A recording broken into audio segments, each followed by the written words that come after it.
자, 고미연 대표님 모시고 계속 미국 부동산 이야기 하고 있습니다. 저희 저번 영상에서 되게 재밌는 이야기 많이 나누는데 이제는 좀 더 구체적으로 들어가서 들으신 분들이 앞에 두 분 사례에 대해서 성공 사례가 나왔잖아요. 네. 아마 관심 있는 분들이 많으실 건데 대표님 생각하시기에 지금 이 시점에서 미국 부동산 어디를 봐야 되냐 한번 좀 탑3를 만약에 꼽는다면 네. 한번 좀 말씀해 주시죠. 물론 뒤에 이제 좀 상품 유형도 제가 여쭤볼 겁니다. 네. 이 질문을 할 때 제가 정말 항상 어려운데 네. 50개의 주가 있는데 50개의 주가 다 다른 나라거든요. 그렇죠. 그래서 이게 어떤 탑3를 뽑기가 참 어려운데 성향을 좀 말씀드릴게요. 뭐냐면 네네. 예를 들면 투자를 할 때 부동산 투자 관점에서 보니까 투자할 때 스테디셀러 좋아하는 사람이 있고 베스트셀러 그리고 네네. 가장 이제 스테디셀러는 좀 안전한 거 네. 그리고 뭐 베스트셀러 같은 경우에는 요즘에 그래도 많이 거. 선호하고 핫한 거 그리고 또 하나는 라이징 스타가 있잖아요. 네네. 그래서 좀 리스크를 좀 지어야 되지만 변동성은 있지만은 또 그만큼의 차익도 많이 기대되는 거 이렇게 봤을 때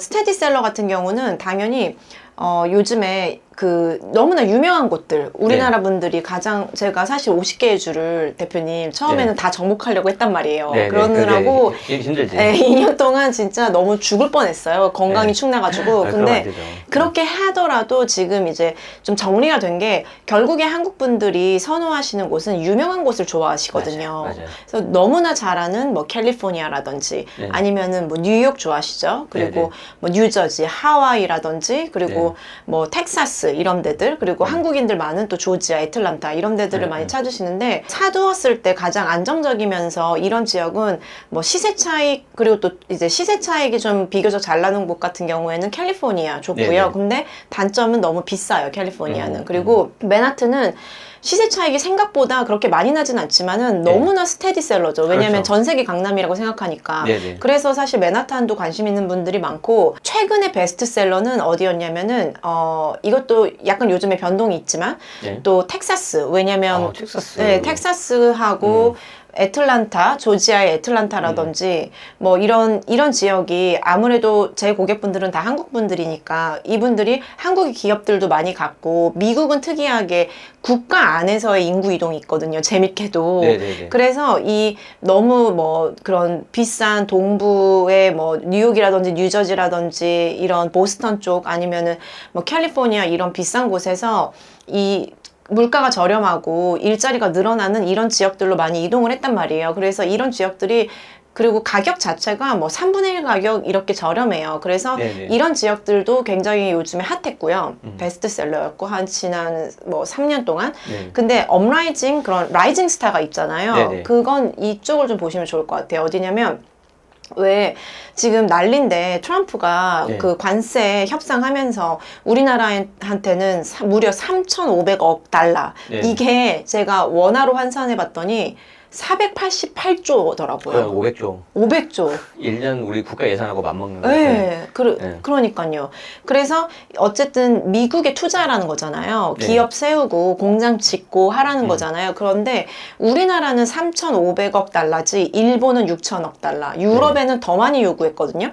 그 뭐 6,000억 달러씩 요구한 나라들이 많아요. 그러면 이 나라들이 어쨌든 정말 울며 겨자 먹기로 미국에 외국 자본 투자가 들어올 거고 그게 부동산 쪽으로 갈 확률이 높고 왜냐면 공장 짓고 회사 지어야 되니까 그러면은 거기에 일자리가 늘어나면 그 주변에 주택 필요하잖아요. 그렇죠. 그게 예상이 되는 근데 아마 이게 내년에 좀 더 확실해질 것 같아요. 근데 그래도 예상이 되는 주라고 한다면 지역이 주로 그런 선벨트거든요. 그러니까 그 남부에 그리고 뭐 중부 지역으로 해서 뭐 이미 예상하시겠지만은 텍사스 또 조지아 뭐 제조업이나 반도체 이런 회사들이 많이 생길 거고 뭐 애리조나라든지 아니면 테네시 이런 데들이 내가 뭐 전통적으로 그 대표님 테네시 가보셨어요? 아니 저는 미국으로 안 가봤어요. 아 미국 아예 안 갔어요? 네네네. 한번 저하고 임장 가셔야겠는데요? 네네. 데려가 주세요. 한번 부동산 보러 가시죠. 근데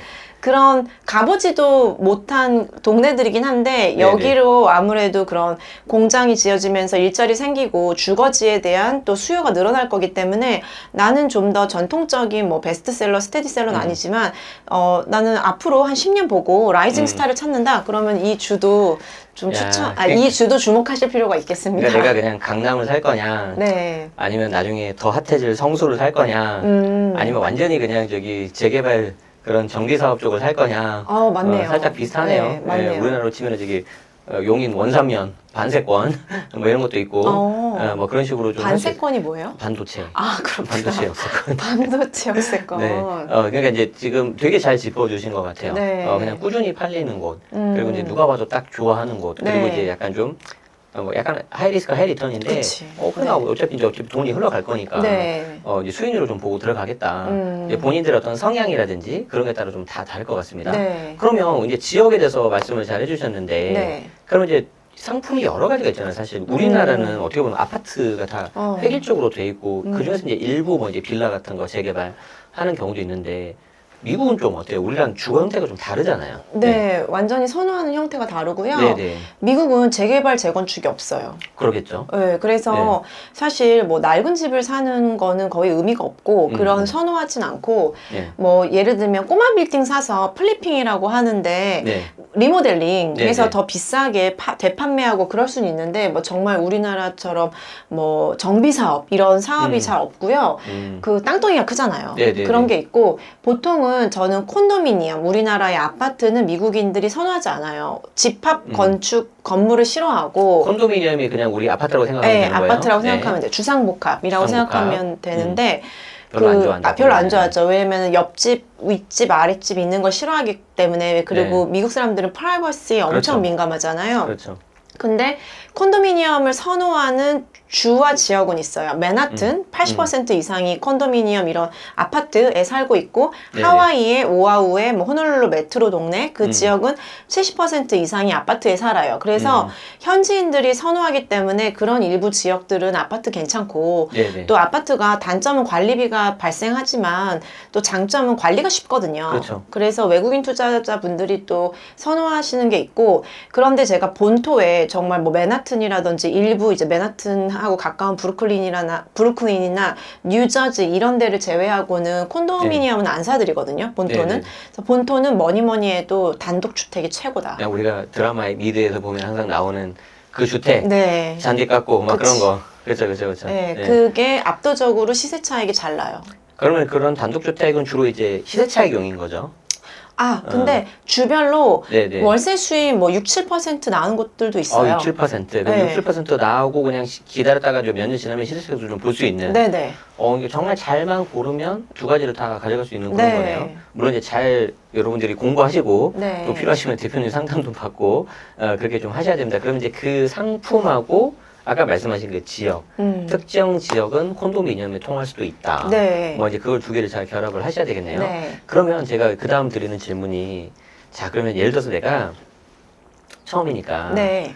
그래요. 이게 좋겠다. 네. 처음 투자한다. 저같이 미국도 안 가본 사람이야. 그냥 쉽게 그냥 무난하게 하고 싶어. 네. 너무 하이리스크 말고 그러면은 어떤 지역과 상품을 좀 조합을 시켜줄 것 같아요. 대략적으로. 지역과 처음 투자하신다. 네네. 근데 처음 투자하실 때 고객분들은 네. 뭐 이게 많이 고르신 거 말씀 주셔도 되고. 네.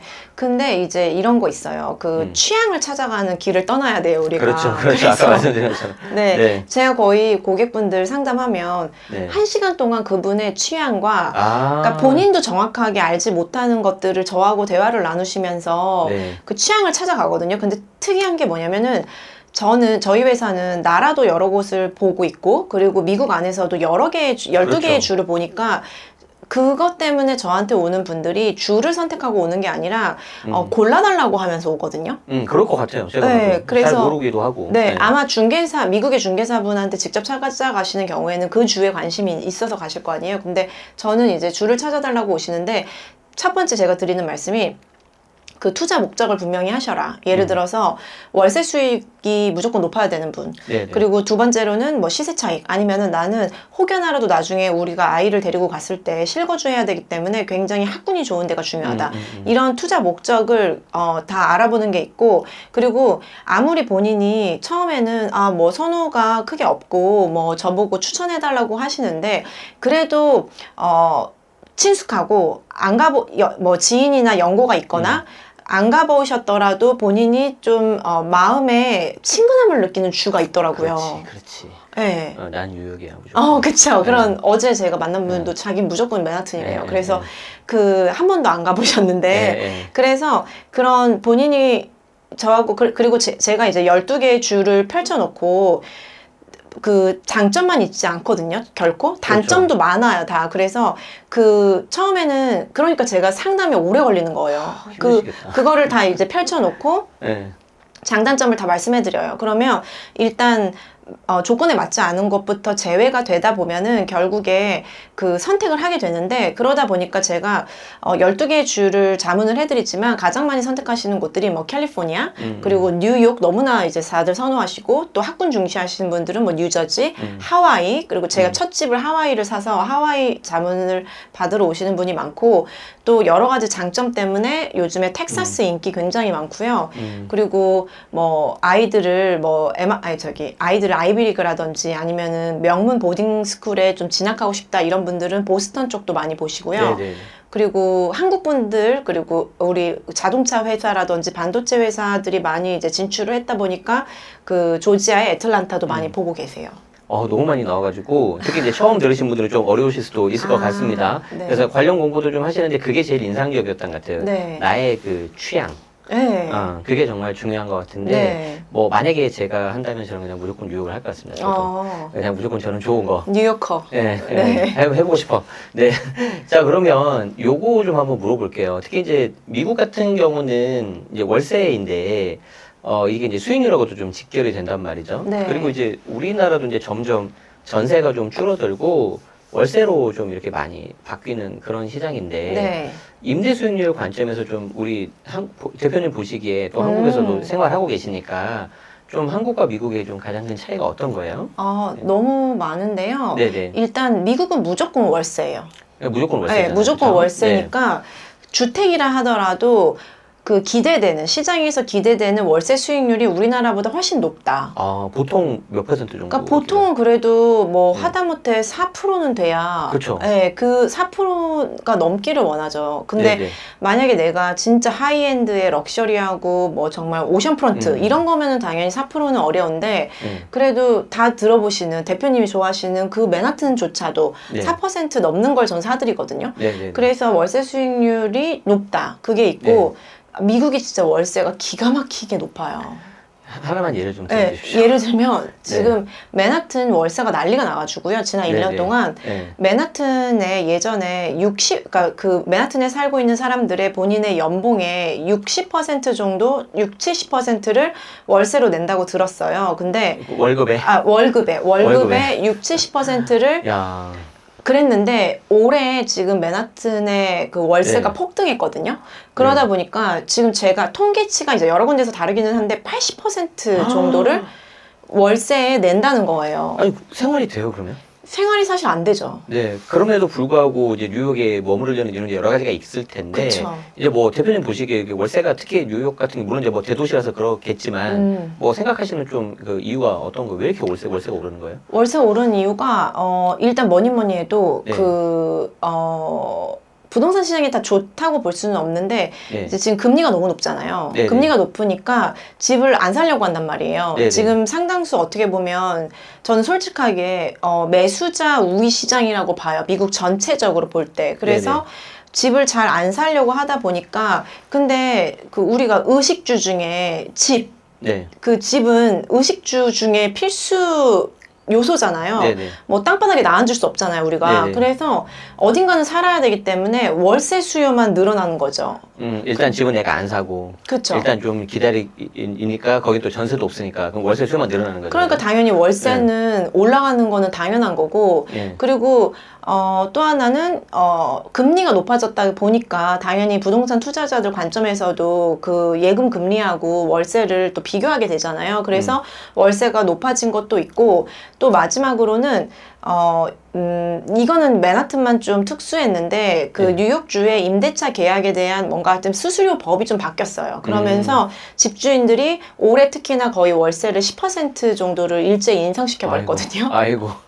그래서 네. 그 월세가 올랐고요. 네. 그래서 그게 좀 가장 큰 차이점 중에 하나고, 두 번째는 또 되게 재밌는 것 중에 하나가, 네. 왜 대표님 도산대로에 네. 뭐 신축 건물이 있고 네. 완전 쓰러져가는 단독주택이 있다고 봐봐요. 네. 그러면은 얘 둘의 평당가가 네네. 차이가 큰가요? 우리나라는? 그래도 차이가 나지 않을까요? 근데 뭐 얘가 예를 들어서 이제 완전 신축이어서 평당 5억인데 얘가 네. 평당 1억은 아니잖아요. 그렇게는 안 되지. 그러니까 네. 우리나라는 땅값이 되게 중요하잖아요. 맞아요. 네. 근데 미국은 바로 옆집이어도 네. 수익률이 안 나오잖아요. 네. 그러면은 가격이 반 이하로 떨어져 버려요. 건물 컨디션이 되게 중요하구나. 네, 건물 컨디션하고 임대차 컨디션. 임대차 정말 양질의 임대 서비스가 되는지. 네, 그래서 그냥 진짜 감정 평가를 했을 때 그게 정말 합법적으로 그 수익률이 떨어져 버리면은 이 같은 상급지, 뭐 뉴욕의 트라이베카 제일 비싼 동네거든요. 네네. 그래도 반값도 안 돼요. 옆 건물이. 그만큼 월세 수익률이 너무나 중요하다. 아, 그러니까 이제 이거는 좀 우리나라하고 완전 좀 다른 거네요. 네. 우리는 이제 특히 이제 어쨌든 땅이 중요하니까 거기서 이렇게 하는데 미국 같은 경우에는 특히 임대 서비스, 그 컨디션 이런 게 굉장히 중요하다. 그럼 이제 투자자 입장에서도 이제 그런 걸로 잘 골라야 되겠네요. 그럼요. 그쵸? 네, 그 투자 목적에 따라서 뭐. 어쨌든 내가 월세를 좀 받겠다, 네. 현금을 좀 늘리겠다 하면 일단 월세가 잘 나오는 걸로. 네, 컨디션이 좀 좋고. 그쵸. 근데 본인이 좀 더 오랫동안 장기적으로 음. 저렴하게 사서 가치를 올려보겠다. 그러면 네. 충분히 상급지 동네에서도 저렴하게 매수할 수 있는 또 부동산들이 있어요. 그러면 계속 이제 초보자 입장에서 이제 지역 뭐 상품 여러 가지가 나왔는데 그럼 이제 투자금은 그래서 어느 정도 규모면 좀 요 정도는 좀 있는 상태에서 오는 게 좋겠다. 예를 들어서 이제 뭐 이거 방송 듣고 나 그럼 대표님하고 상담도 좀 받아봐야지 했는데 아쉽게도 뭔가 좀 투자금에서 좀 안 맞을 수도 있잖아요. 네. 물론 이제 지역하고 다 다르겠지만 네. 뭐 상담해 보시니까 네. 그래도 요 정도는 좀 이게 가지고 오시면은 좀 이렇게 좀 잘 될 것 같다는 그 금액 같은 게 있을까요? 규모 같은 게? 저는 네. 5억 정도는 5억 정도. 있어야 된다. 5억 왜 정도. 그렇게 말씀을 드리냐면은 네.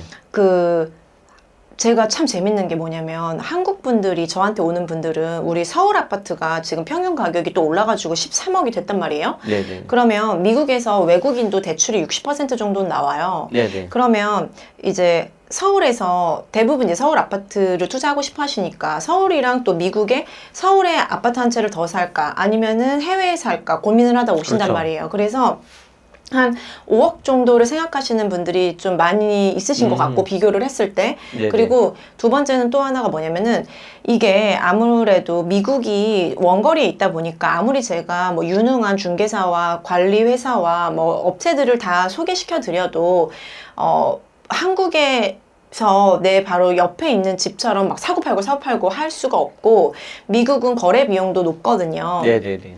중개 수수료가 높아서 거래 비용도 네. 높은데 한 7년 정도 보유한다고 봤을 때 좀 장기 투자를 하라고 말씀을 드리거든요. 그리고 너무 저렴한 것을 사기보다는 장기 투자를 할 때 오래 보유하고 있으려면 정말 네네. 하다못해 그 주 안에서도 학군도 좋고 인프라도 좋고 네. 그러니까 좋은 집, 현지인들이 선호하는 집, 그런 집들을 살려면은 너무 막 1억, 2억, 사실 1억, 2억으로도 살 수 있어요. 뭐 애틀란타 같은데 진짜 20만 불짜리 단독주택도 있거든요. 타운하우스도 있고. 근데 네네. 너무 너무 그런 인프라나 교통 이런 생활 시설이 좀 구비되어 있지 않은 곳보다는 학군도 좋고 네네. 집도 좀 우리나라 국민 평수처럼 번듯하고 이런 집을 사시려면은 한 5억 정도는 가지고서 접근하면 뭐 애틀란타라든지 텍사스는 5억으로 대출 아예 거의 안 받고도 사실 수도 있고요. 네네네. 뭐 한 70평짜리 집을. 와우. 그리고 대출을 좀 더 받으시면은 이 가격으로는 뭐 사실 뭐 맨하튼의 작은 콘도미니엄도 사실 수도 있고 뭐 하와이에 뭐 네. 별장으로도 쓰면서 내가 임대도 놓을 수 있는 네. 뭐 콘도도 사실 수 있고 해서 한 5억 정도 이상은 생각하시면 좋을 네. 것 같아요. 5억 들고 찾아가도록 하겠습니다. 네. 어쨌든 이게 여러분들이 생각하시는 것마다 다 다를 텐데, 말씀하신 것처럼 이제 앞으로는, 내가 서울에 뭐 아파트 주택이 하나 있다면, 그 다음에 이제 또 하나 투자를 할 때, 뭐 정부에서는 뭐 지방 이렇게 좀 유도를 하고 있는 것 같긴 한데, 이제 뭐 좀 아직 그렇게까지 좀 대책이 잘 나오지가 않아서, 그러면 여러분들이 이제 그냥 가지고 계시는 것보다 또 해외 부동산으로 또 이렇게 하시는 경우가 있겠네요. 네. 자, 그러면 이제 좀 이제 거의 이제 뒷부분인데, 네. 여러분들이 그러면은 이제 내가 이제 지역 상품 뭐 자금 규모 해가지고 이제 매수를 이제 하려고 해요. 네. 미국에서. 그럼 이제 미국에서도 우리가 국내에서 하는 것처럼 그냥 내 개인 이름으로 하는 경우도 있고, 또 뭐 법인을 또 설립해서 하는 경우도 있잖아요. 네. 보통은 어떤 경우가 많고 대표님 추천하시기에는 명의는 어떻게 활용하는 게 좋아요? 반반인데요. 네네. 둘 다 장단점이 있어요. 아, 답이 그래요? 없어요. 아, 그래요? 네, 근데 법인을 굳이 귀찮게 세우는 이유가 있을 거 아니에요. 네, 네, 그것만 네. 먼저 좀 말씀드리면 네. 그 장점이 법적으로 일단 내 자산과 한국에 있는 뭐 소득이라든지 이런 게 보호되는 게 가장 크고, 네. 두 번째는 비용 처리가 좀 더 넓어요. 법인으로 했을 때. 네. 네. 그래서 개인이면 정말 직접 비용, 뭐 중개사 수수료라든지 네. 재산세 이런 것들이 감면이 되는데 비용 인정이 되는데, 법인은 좀 그런 비용으로 그 공제받을 수 있는 그 처리할 수 있는 일이죠. 네네.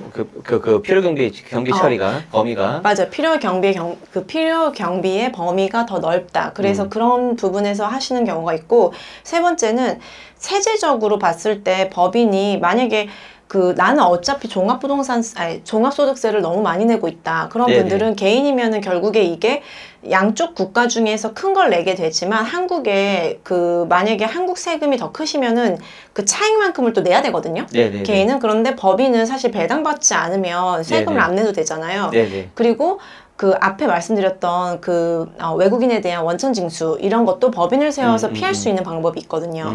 그렇기 때문에 이제 그런 부분에서 장점을 가지시고 법인 투자하시는 경우가 있어요. 네네. 그래서 저 같은 경우도 이제 만약에 그냥 딱 직관적으로 듣기에는 그냥 법인으로 해서 그냥 분리를 시켜놓고 어차피 이제 법인에서 나한테 가져올 때만 이렇게 뭐 배당으로 가져오면 되는 거고 하는 게 좋을 것 같은데, 뭐 단점이라고 하면 하나만 말씀 주시면 어떤 게 있을까요? 좀 설립이 복잡하다?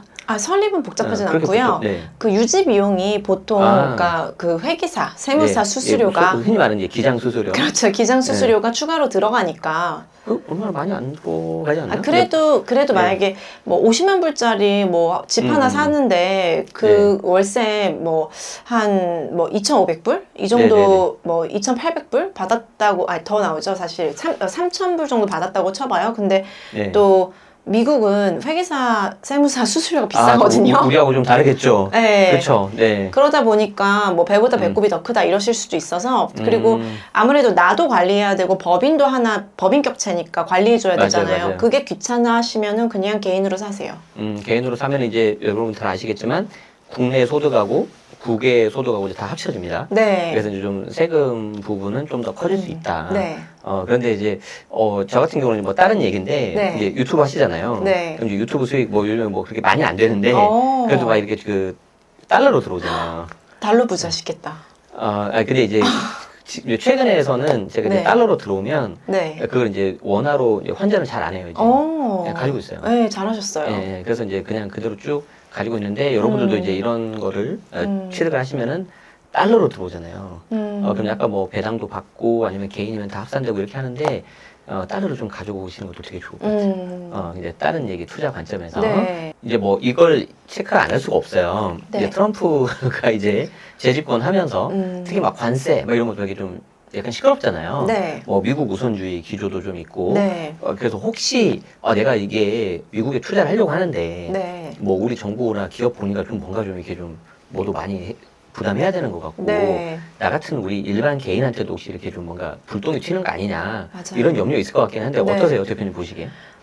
맞는 말씀이시고요, 진짜로. 근데 좋은 점과 네. 좀 장기적으로 봤을 때 좋은 점과 안 좋은 점을 둘 다 말씀드릴게요. 네. 당연히 앞에서 길게 말씀드렸기 때문에 좀 짧게 말씀드리면 그 관세 협상을 하면서 네. 전 세계 나라에게 정말 미국의 투자를 강제화 시켰잖아요. 약속 지켜야 된단 말이에요. 네네. 그러면 이 돈이 미국에 흘러 들어올 거고 부동산의 가치를 높일 것이고 또 거기에 네네. 일자리가 늘어나면서 주택 수요가 늘어날 것이고 네. 이런 부동산은 그 특정 도시나 주 수혜를 받는 곳들을 중심으로 해서 우상향할 거다. 그래서 네. 저는 굉장히 긍정적으로 보고요. 근데 이게 아마 가시화되는 거는 내년부터 좀 구체화 될 것 같거든요. 그래서 그런 부동산 시장의 가치는 올라갈 것이라고 보고요. 부동산 투자하는 입장에서. 그리고 두 번째로 좀 안 좋은 점을 말씀드리면 제가 지금 올해 저희 회사 통해서 미국 부동산 투자해서 잔금하시는 분들이 많이 있는데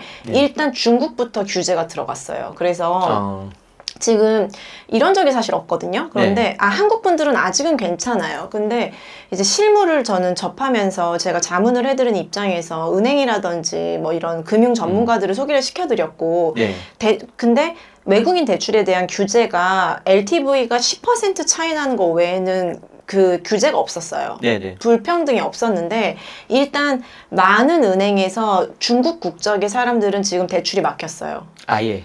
거의 많이 맡겼고 한국인은 아직 괜찮아요. 굉장히 그래도 한국하고 미국은 우호적인 상태거든요. 그런데 이게 또 자칫 잘못하면 정부 간에 뭔가 갈등이 있거나 그래 버리면 정말 뭐 한국인들도 그렇게 국적에 따라서 대출을 어렵게 만들어 버릴 수가 있는 거고 그러면 부동산 투자의 가장 큰 장점이 레버리지를 한다는 건데 그렇죠. 그게 대출이 좀 어려워지면은 아무래도 투자 제약이 있을 수밖에 없고 지금 제가 올해 정말 잔금을 치르면서 가장 많이 애를 먹고 있는 게 미국이 자금 출처 소명, 본인이 부동산을 사기 위해서 마련한 이 자금이 있잖아요. 이것에 대한 그 출처 소명이 좀 까다로워지고 있거든요. 그래서 이런 부분에 대해서는 좀 실무적으로 어려울 수 있다. 그래서 만약에 뭐 근데 아예 뭐 한국인한테 지금 불똥이 튄 건 아직 아닌데 뭐 그렇게 또 모르죠. 중국인에서부터 또 이제 확대될 수도 있잖아요. 그래서 좀 제가 뭐 복합적으로 계속 관망하고 있습니다. 네. 어쨌든 이제 이거는 아직은 뭐 가시화된 건 아니지만 이제 염려하는 차원에서 말씀드린 거니까 좀 더 꼼꼼하게 알아보시고 이제 좀 잘 아는 전문가분들하고 여러분들이 협의를 하시면 좋을 것 같습니다. 자, 이제 벌써 시간이. 네, 그렇죠. 굉장히 좀 뭐 재밌는 이야기 하다 보니까 시간이 빨리 가는데 한번 그래도 이제 좀 마무리해야 될 것 같아요. 미국 부동산이 어떻게 좋은 대안이 될 수 있다고 보십니까? 네, 저야 뭐 미국에 이미 부동산 투자를 한 입장에서 저는 좀 바이아스가 있잖아요. 근데 그 대안이 될 수 있다고 생각하는 게 제가 꼭 두 가지 말씀을 드리고 싶은데 부동산이 아니어도 좋다. 하지만 기축통화, 달러 혹은 뭐 기축통화 달러보다 더 안전한 자산 저는 원화 표시 자산만 다 들고 있는 거 진짜 위험하다고 생각하거든요. 맞아요. 앞으로 더 위험해질 거고 뭐 한국에서만 오르면 뭐예요. 만약에 달러가 정말 2,000원까지 넘어가 버리게 되면은 글로벌리 봤을 때는 떨어진 거잖아요. 그래서 그 부동산이 아니어도 좋으니까 꼭 미국이 아니어도 좋으니까 좀 다른 나라의 안전한 그 화폐 표시로 그 자산을 좀 분산 투자하셔라 이 말씀을 꼭 드리고 싶고요. 그리고 두 번째는 그 이제 서울 집값이 너무 비싸요. 진짜 비싸잖아요. 그리고 한국은 또 양극화가 되고 있으니까 근데 미국은 이제 미국의 예를 든다면 그리고 부동산의 좀 장점을 말씀드린다면은 미국은 50개의 주가 정말 30만 불짜리 집부터 뭐 3천만 불짜리 집까지 옵션이 굉장히 다양해요. 그리고 내가 정말 투자 목적과 나의 어떤 테이스트에 맞게 그 투자할 수 있는 대안들을 찾으실 수 있거든요. 그런 면에서 한 번쯤은 너무 한국이라는 나라, 한국 서울 부동산에만 좀 집중하지 마시고 이제는 좀 글로벌 시야를 가지시면서 뭐 미국이라든지 다른 또 두바이나 뭐 도쿄라든지 이런 다른 대도시들도 있거든요. 그 다른 대도시들도 한번 눈여겨보시면 그게 꼭 남의 일만은 아니다라는 얘기를 드리고 싶어요. 점점 이게 세계가 동조화가 돼가면서 이것도 역시 분산을 해야 되는 것 같아요. 너무 아까 그 원화 자산만 갖고 있으면 안 된다. 이 말이 굉장히 좀 인상적이었습니다. 그리고 참 재밌는 게요. 3년 전에 제가 처음 출연했을 때랑 다른 게 제가 미국에 첫 투자했을 때는 정말 어떤 특수 계층, 어떤 정말 뭐 네네. 그런 있는 사람들만을 위한 네. 그 해외 부동산 투자가 그렇게 인식이 됐었거든요. 뭐 네. 4, 5년 전만 하더라도. 근데 지금은 저에게 오시는 분들이 누구나 우리가 그냥 옆집, 맞아요, 앞집, 내 직장 동료 이런 맞아요. 분들이 와요. 그래서 이게 굉장히 대중화가 점점 되고 있다라는 생각도 들거든요. 맞아요. 저도 그 부분 굉장히 많이 공감하고 질문 자체가 완전 많이 달라진 것 같아요. 그래서 예전에는 뭐 이민 같은 거, 무슨 막 그런 말이냐 했는데 네. 지금은 그냥 자연스럽게 음. 약간 좀 슬픈 현실이기도 합니다. 그쵸. 네. 이런 것들을 좀 보셨을 때 대표님 네. 생각하시기에 네. 좀 우리가 결국에는 이제 재테크 투자 이렇게 하는 거잖아요. 네. 좋은 투자란 어떤 게 있다고 생각을 하시는지 좀 본인 네. 생각을 말씀해 주시면 감사하겠습니다. 이거는 저의 철학이니까 네네. 동의하지 않으시는 분들도 있을 것 같은데 네네. 뭐 제가 개인 투자할 생각이니까. 때 저의 네. 이제 철학은 네. 저도 애가 있거든요. 네네네. 이 자산을 우리 애의 거라고 생각하고 사요.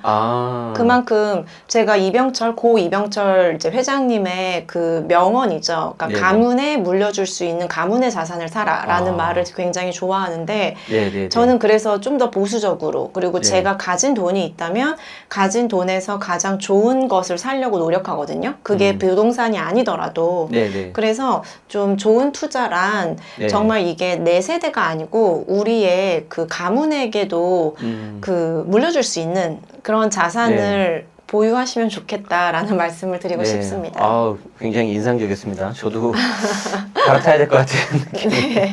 일단 뉴욕은 괜찮은 것 같습니다. 네.